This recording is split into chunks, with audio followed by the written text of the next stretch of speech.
Welcome to Lead Today with me, Kalina. Let's talk leadership.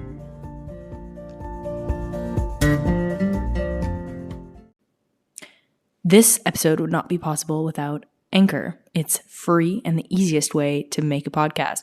They're creation tools that allow you to record and edit your podcast right from your phone or computer. Anchor will distribute your podcast for you so it can be heard on Spotify, Apple Podcasts, and many more. You can make money from your podcast with no minimum listenership. It's everything you need to make a podcast in one place. So download the free Anchor app or go to anchor.fm to get started. Good to be back with you in such an amazing forum of discussing ideas, sharing, expanding. I love this medium. I've really toyed around with all sorts of, writing or drawing, speaking one-on-one, speaking in groups. Really, there's nothing quite like podcasting for me, because it's not just a voice note that I keep to myself. There's something that has to happen for me to take the time to say it out, record it, and then edit it. So re-listen to myself, which, let me tell you, is a weird experience just to hear my own voice. It sounds so different in my head, right? And then to actually go and say, okay, I'm going to release this to whoever decides to listen. It's such a fascinating thing. So today I really would love to just delve into a little bit about sharing yourself with the world, what that means, and the vulnerability associated. I think that there's so much to be said, and I just finished really delving into what it takes to produce a quote-unquote top quality podcast, and some of them are real sellouts, for frank. Like, you start listening to someone because you like them, and then it becomes very, very scripted or extremely ad focused. And I get it. I mean, look, I've got to have ads. The ads support me to be able to do this. And literally, in terms of the Anchor ad, I could not put this podcast to you, to the world, without having Anchor. So look, ads have a time and a place, and I get it. I use them myself. I think that they're important, especially if you believe in whatever you're advertising about, because it's just like word of mouth, right? It's like as if we're sitting in your living room and I'm telling you, hey, this is what I use to make my podcast. So, I'm okay with that, but sometimes shows just go to a place of feeling like they just feel too commercialized, too many ad spots, too focused on, okay, I need to share an interesting story, and then I need to move to part 2 where I need to share this. And it just becomes regimented, and it's not, hi, I'm just here sharing my heart to you, and here's what's up. So I want this episode to feel like, here's what's up. And what's up in my head is this idea of sharing yourself, because we have so many layers, right? If we think about it, it's like you have this. First of all, you have yourself that, you know consciously. And by the way, there's so many, obviously, layers outside of that. So you know yourself to be a certain way, but there are all these ways around that are also you, but you don't maybe consciously recognize, right? Like all these fears, dreams, wishes, hopes, things that are on your mind that kind of float around in there without you having to consciously think about them all the time.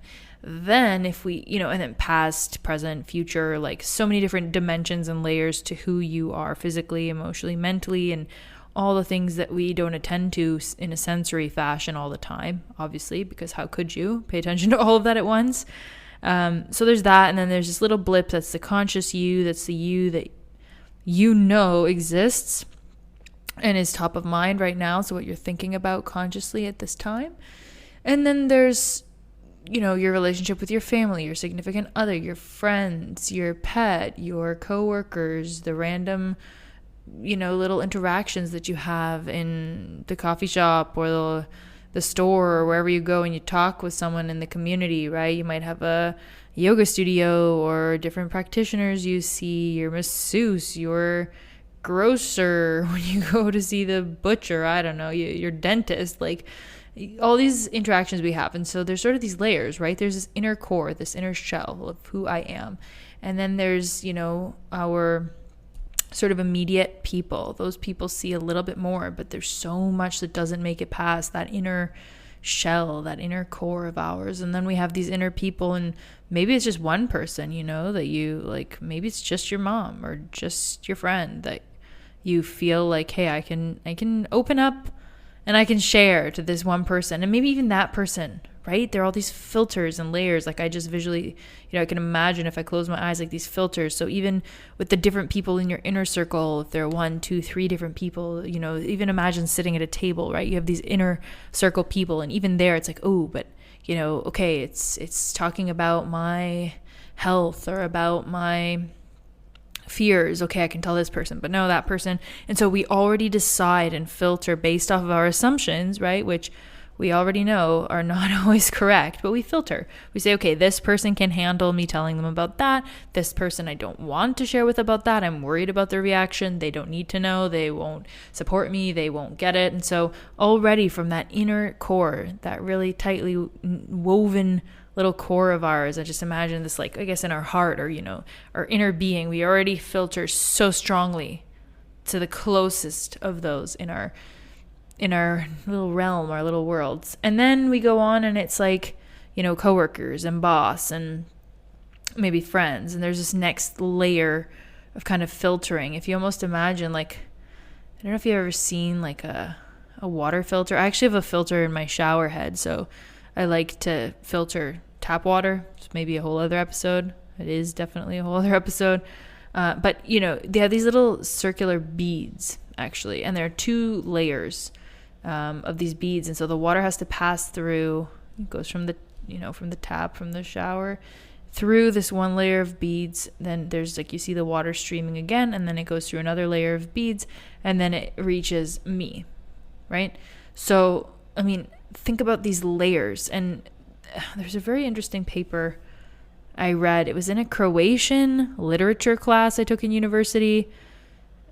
I don't even know how I ended up there. I mean, my background's Croatian, but how I ended up with an elective course in Croatian literature, I can't tell you exactly how I ended up there. But we read this work on masks and how, we all wear these masks, and we have different masks depending on the relationship and part, even time in our lives, like what sort of mask are we wearing? And I realize even with this podcast, there are some things that I'd really love to talk about that I feel like I have to mask. I feel like I can't share, not because anybody's telling me outright that, hey, this is inappropriate or you shouldn't be sharing about this publicly, but because of what the potential ramifications could be, because of who might or might not listen, because it would be out there and anyone could listen. And so it's this constant, asking of, is it appropriate? Is this appropriate? Can I be this way? And in moderating ourselves. And, frankly, it's exhausting. It's exhausting to moderate constantly, right? And so I think that's why we like our close relationships, obviously, because we feel we have to moderate less than, with our boss or with our friends or with acquaintances, where you have to be nice and, cordial to some degree. And so it's this interesting thing. We need those informal sort of, let's say, acquaintances. We need them in order to feel like we're a part of some greater society and community, but at the same time, they know the least about us. And then the closest relationships, we still have to moderate to whatever degree we moderate, and maybe not have to. Maybe just we do, right? And we do it for our own self-preservation and our own privacy and our own kind of needs to feel safe. And how vulnerable is still safe? How vulnerable can I be while still being safe in this relationship and not judged? So there's a judgment piece. And of course, Brene Brown's work comes to mind when I think of shame and vulnerability and the whole bit. And yes, I can get behind, sharing with a loved one when something's really tough. Absolutely can be a support. But what if your loved ones don't have the tools to support you? And what if, you've been trying to find a therapist because everybody says that's kind of the answer because everybody's seeing therapists now. But hey, it's really hard to find somebody that actually works in the way that supports you.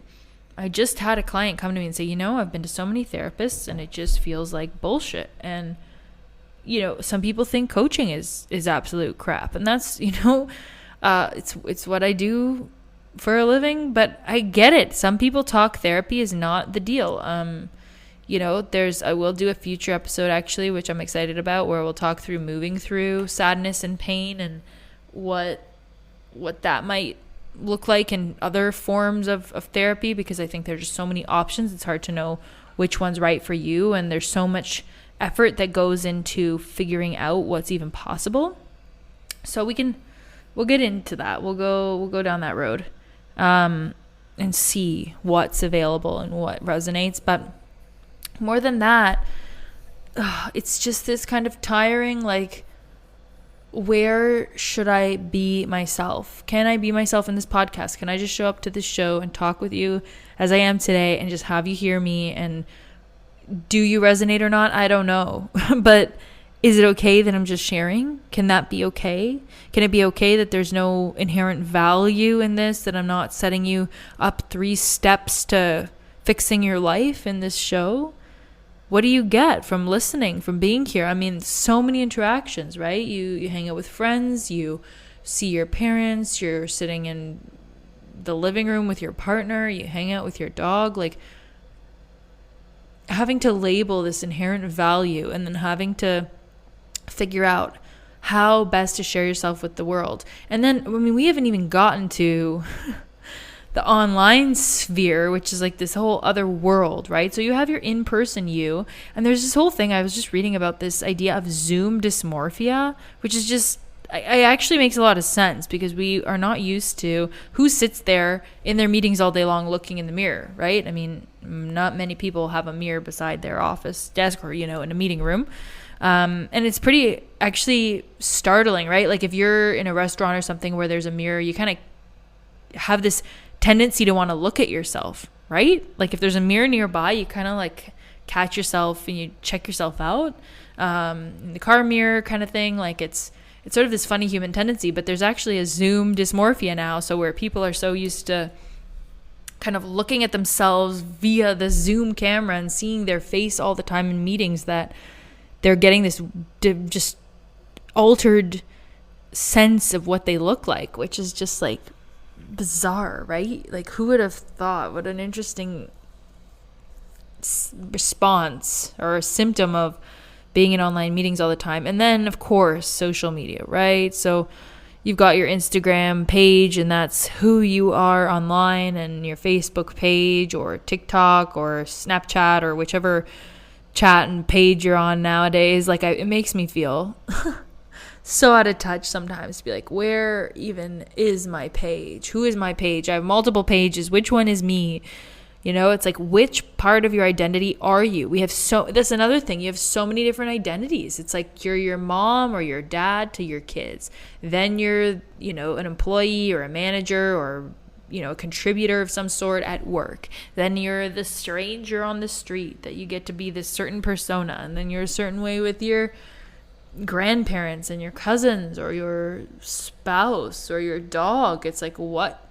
Sharing yourself means so many different things. There, all of these different levels that I suppose I've just so graciously listed out for you. And I guess it leaves me at a place just pondering, okay, well, so there are all these layers and there are all these filters, and how many filters are necessary?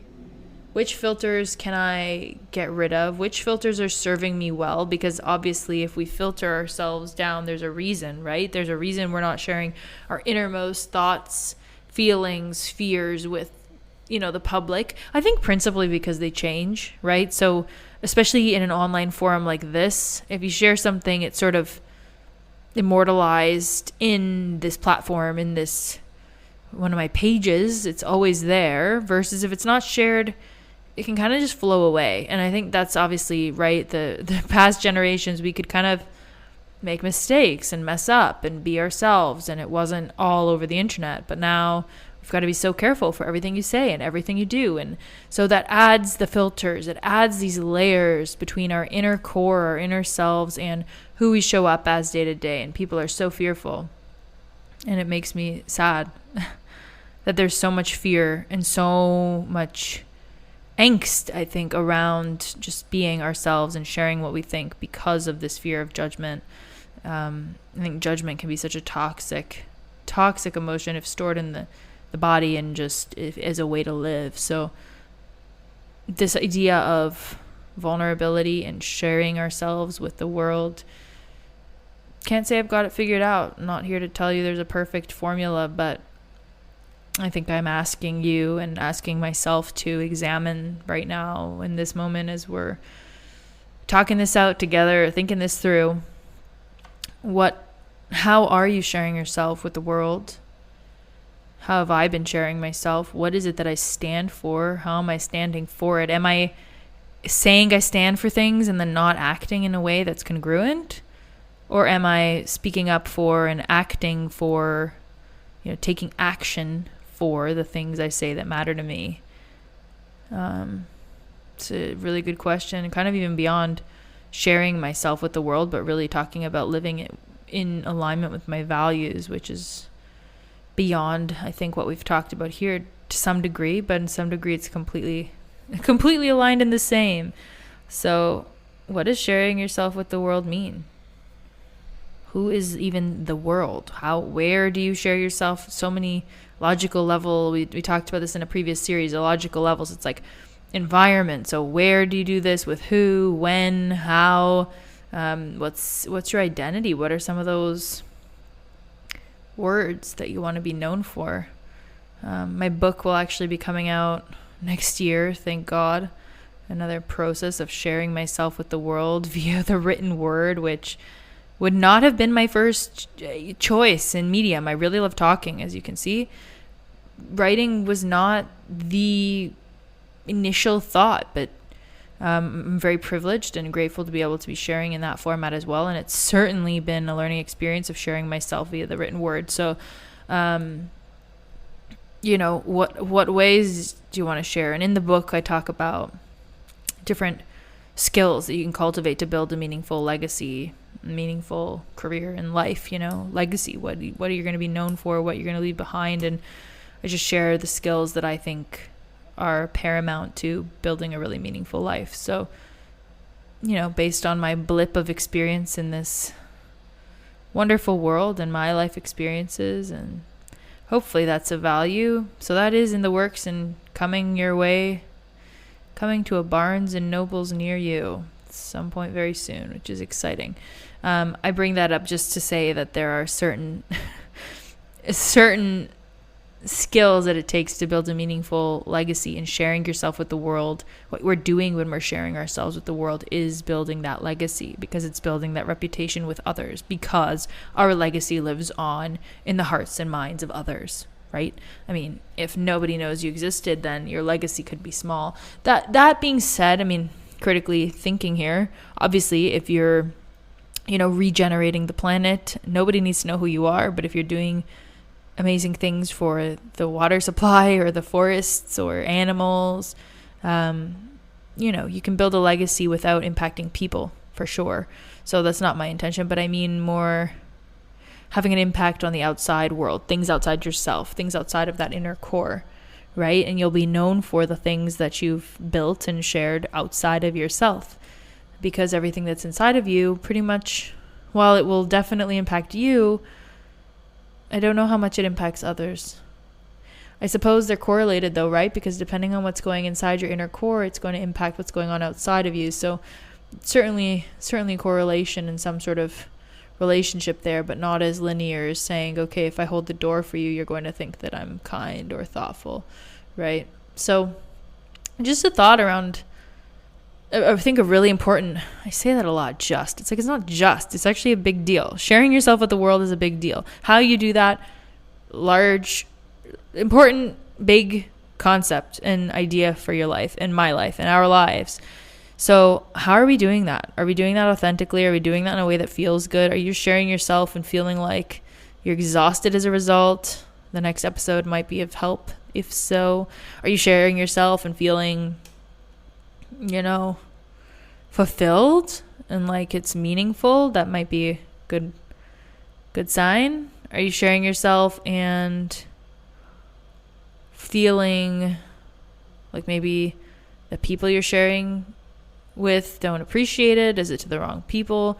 So it's kind of funny because this isn't meant to be about your work at all, but somehow it it correlates, right? It's kind of a different way to think about how we make an impact. How are you sharing yourself with the world? How are you showing up? But sharing, it's just a different word, because I think that's what it is. Some days you share different parts of yourself, even if you're doing the same job, right? You're in the same job every single day. Even if you were working the drive-through of Chick-fil-A, you're doing the same thing. You're serving food, but you're sharing different parts of yourself, no matter if you're doing the same thing over and over again. So it's interesting, because how we approach things will obviously impact how it is that our legacy is shown up, how it is that we're sharing ourselves with others. So just encourage you to consider, how are you sharing yourself with the world, and what might need to change there?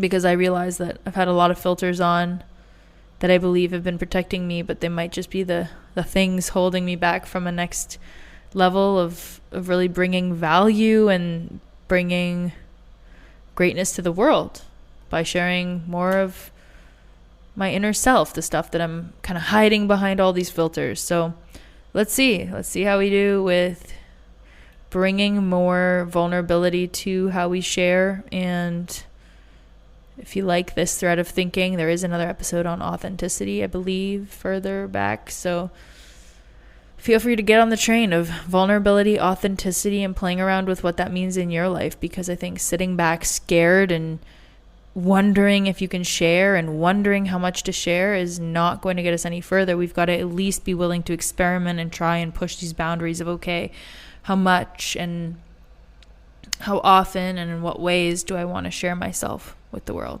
So enjoy sharing. I hope you found value in my share, and it means so much to me that you take the time to listen to this show and connect with me and support the show. It's the reason I'm able to continue making it. So thank you for being here. Thank you for sharing with a friend. And I will see you again next week, or maybe in a second if you check out another episode. Talk soon.